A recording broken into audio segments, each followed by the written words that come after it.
Hello, everybody. It's Allie from Heart and Soul Connected.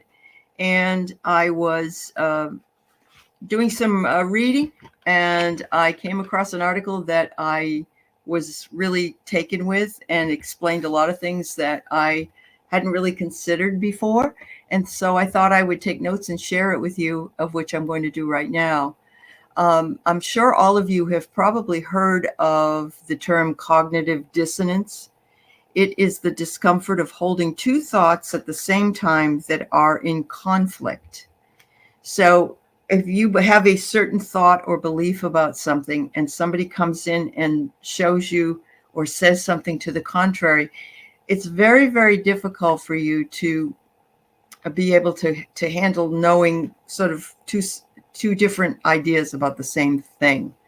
So that's what it is. Cognitive dissonance, cognition being our thinking side.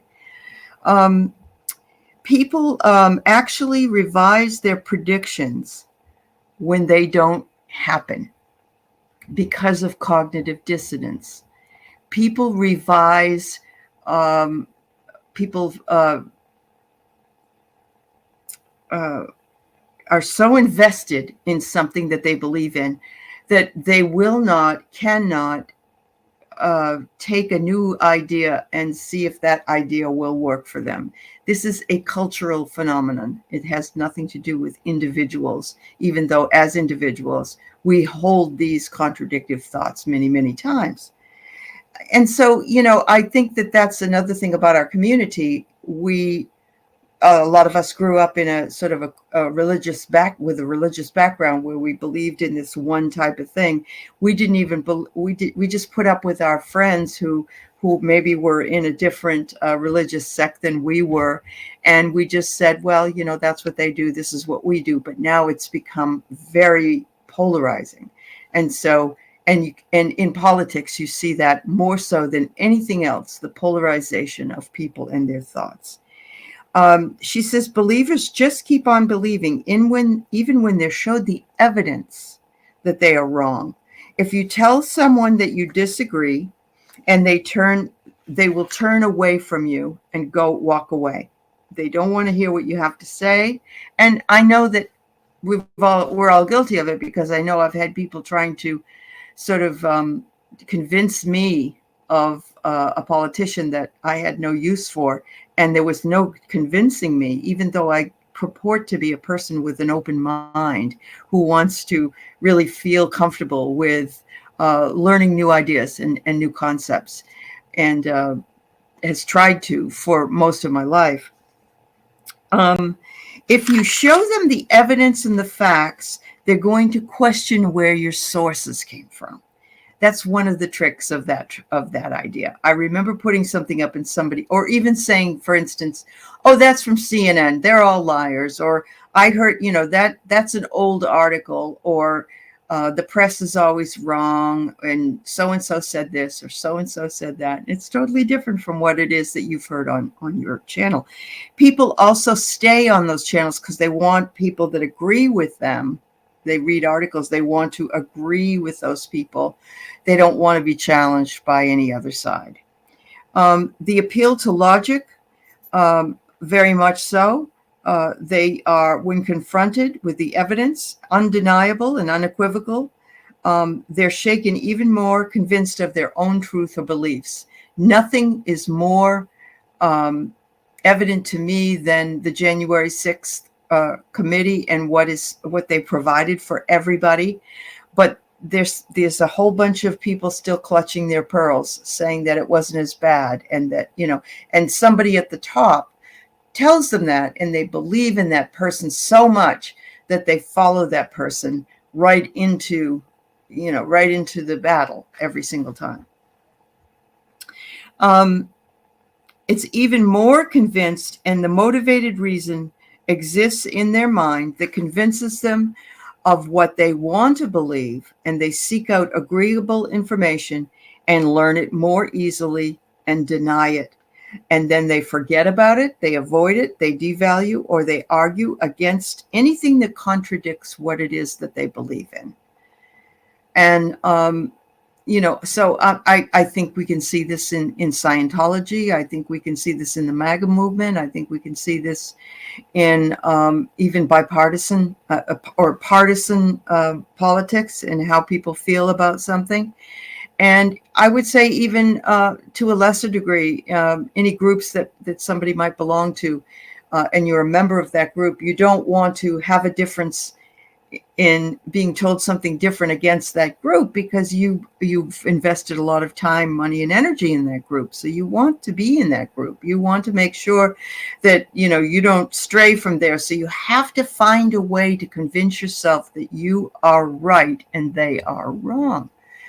This explains an awful lot of why we have a really difficult time when it comes to providing facts, providing evidence, and showing in compelling ways something. Even movies, even pictures, those are being manipulated, we're being told. And that's not true. They weren't being manipulated, at least from the people that were involved in the January 6th committee.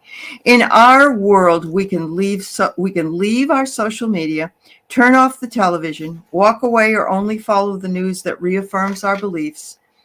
And we can tie that belief so tightly to our identity and our worldview that we have to really contort our minds into making sense of the new lying information.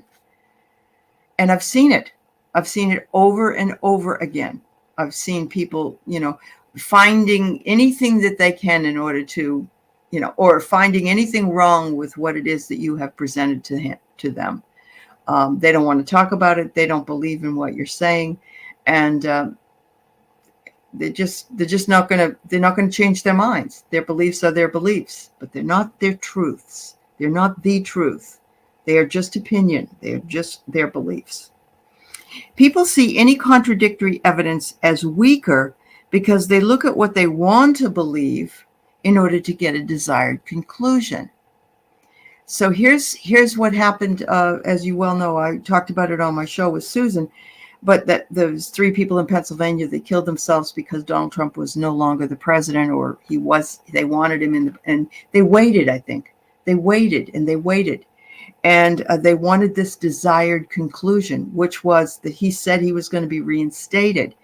And my feeling is they waited and they waited and it didn't happen. And so, in order for them to be truthful to their values and their beliefs. I'm just guessing here. This is just my guess for entertainment purposes only. I don't know these people, and I don't know what happened in that home. But I'm guessing that the cognitive dissonance that they were facing overtook them, and they just couldn't wait any longer. They had to make the decision to get the desired conclusion they wanted, or conclude in some way. We all need a full understanding of the evidence, and a look at what may still be incomplete in what may be out there.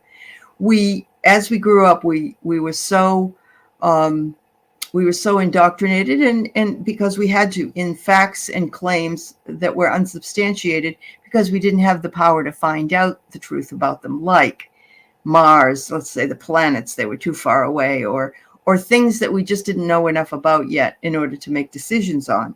So we had to learn how to trust the people that told us what it is that they were telling us at that time. We had to learn to trust it. We had to learn, and we also had beliefs that stemmed from our families and from our community, from our schooling, from our friends, from our clubs and our affiliations. All of those things created the belief system that we have.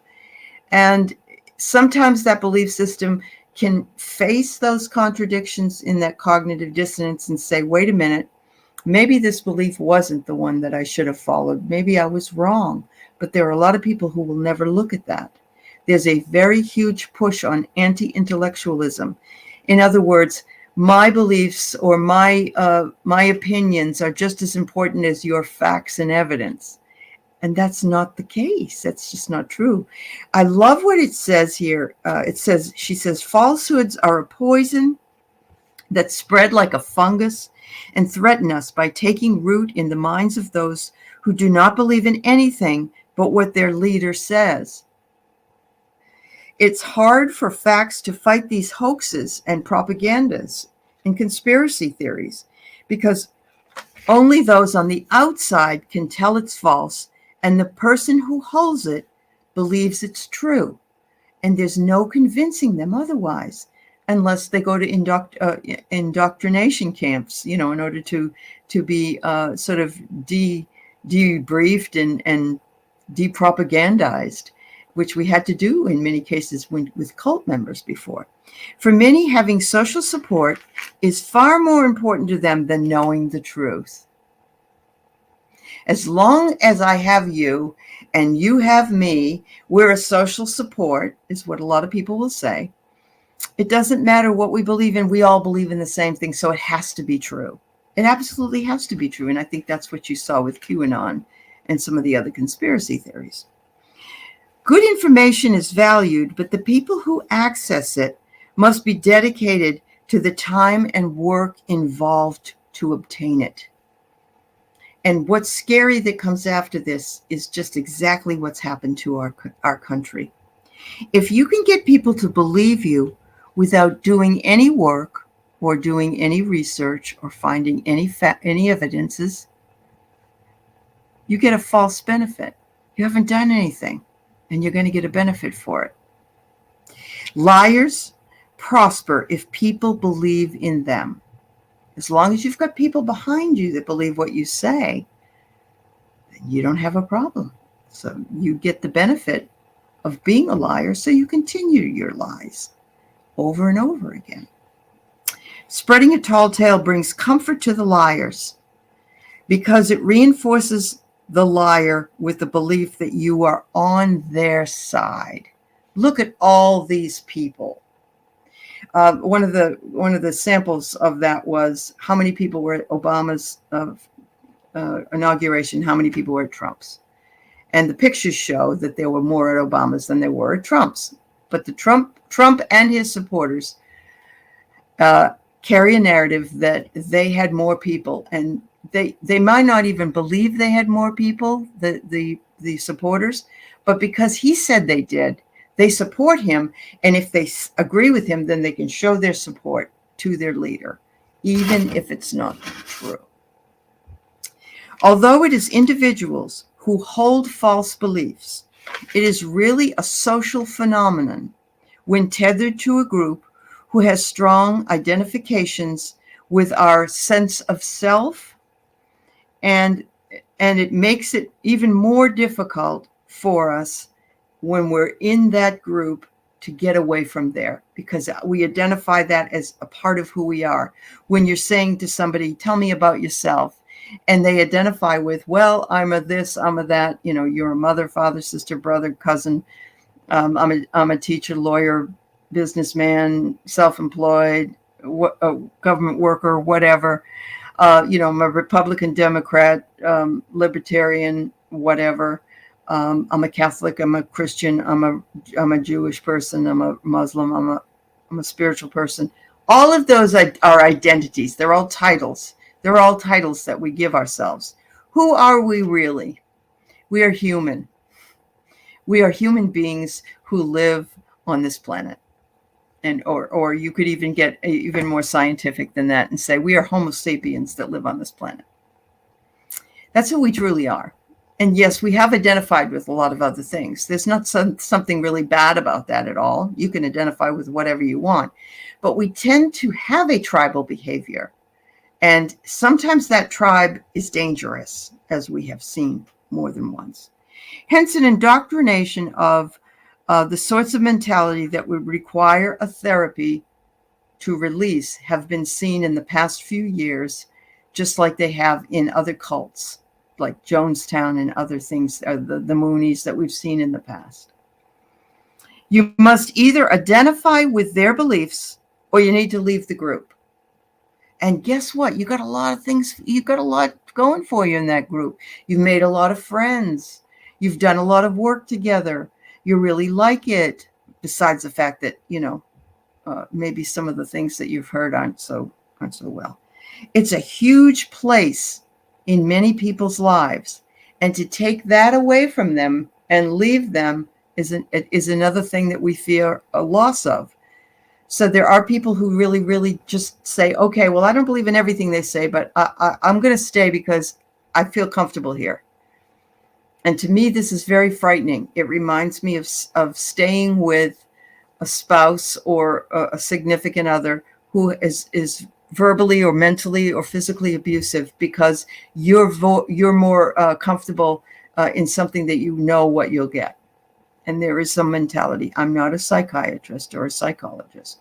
I just know that there are people that have that, and it's very hard for them to release themselves from that because they don't know what's out there.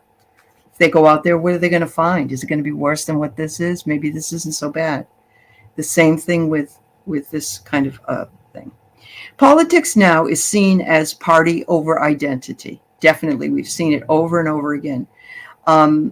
I'm not sure if it's as much with the Democrats as it is with the Republicans. However, I can't say that for sure. It could be my own bias, and I don't want to appear biased in reading this article because I really do believe that I need to be more open-minded.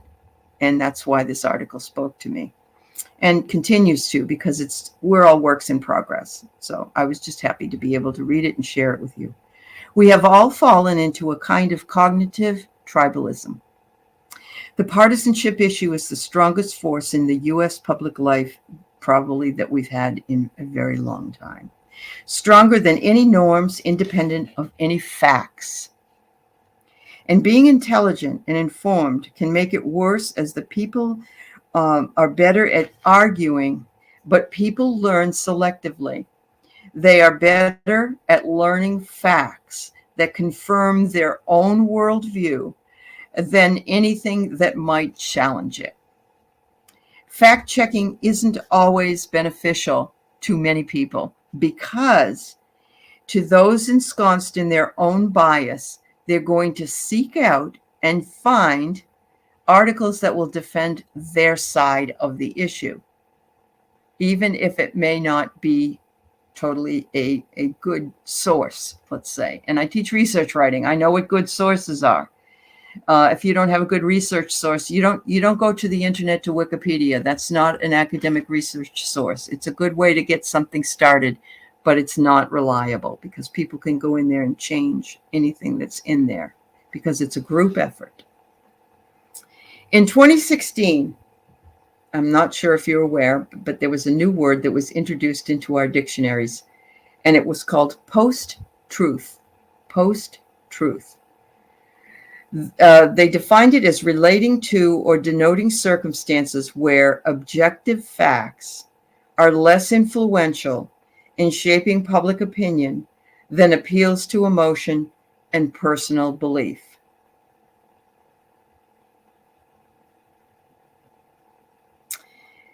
And it espouses beliefs over facts, and that people are more tribal than they've ever been before, and that trust has eroded so much, as well as anti-intellectualism. But there is something that I do need to mention to some of us that are frustrated and feeling as though we get hoodwinked, I think, by those people who don't want to do any research. They just want to send along articles that they happen to, really opinion articles that they happen to believe in. And I think that's why so many of us have either gotten off of social media, stopped watching the news, or distanced ourselves from those people whose beliefs and opinions are diametrically opposed to the beliefs and opinions that we cherish in our own cognition. So there is a reason, there's lots of reasons about why these things are happening. And I just wanted to make sure that I told you about this one, because this really was, to me, was quite eye-opening. Even though I already kind of knew it, the ways that she polished it up and put it together, it made a lot more sense to me. And I thought I would share that with you. Just a little side note. I am bringing together a group of folks to do a Zoom book club on once a month. We will have our first meeting probably this Saturday night. It was the best time that everybody could meet. If you're interested, send me an email at heartandsoulconnected@gmail.com. Let me know, and I'll keep you in the loop as to when and where we're going to meet and give you the link and all that stuff. And it's free. It's no charge. Have a wonderful day, everybody. I love sharing with you.